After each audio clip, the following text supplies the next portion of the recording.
Subject 10, how are you? Fine. Do you know what we're going to talk about today? No.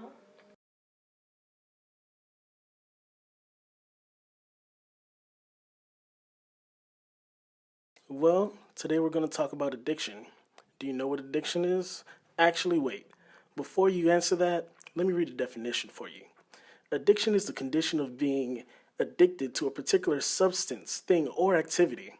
And it's crazy to me how people actually waste their life away with a needle in their arms or smoke in their lungs. It's absolutely absurd to me that people would literally live to die. Actually, addiction isn't always that ugly.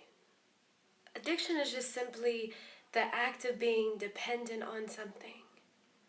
Addiction doesn't always mean that you're getting wasted away by some drug or that you're doing something to actually harm yourself. Addiction is doing something to distract your mind away from the thoughts it doesn't want to think about.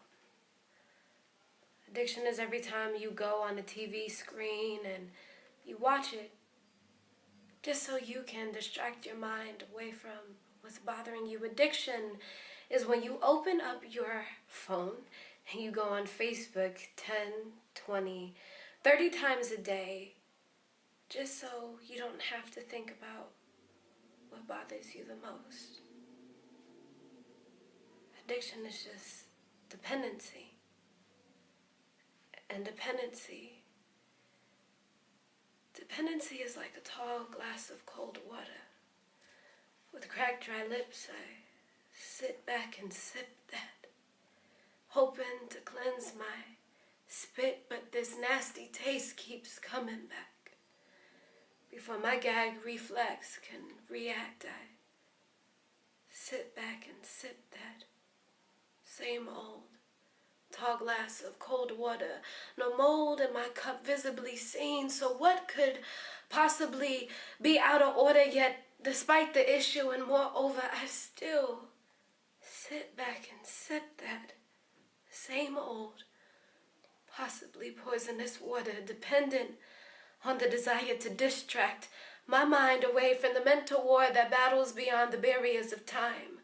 Thus follow no courtesy hour, trauma appearing, rear-ending the dome, and then I cower back in the shell of make-believe, where we all make believe that these wonderful, great, and terrible things didn't actually happen to me.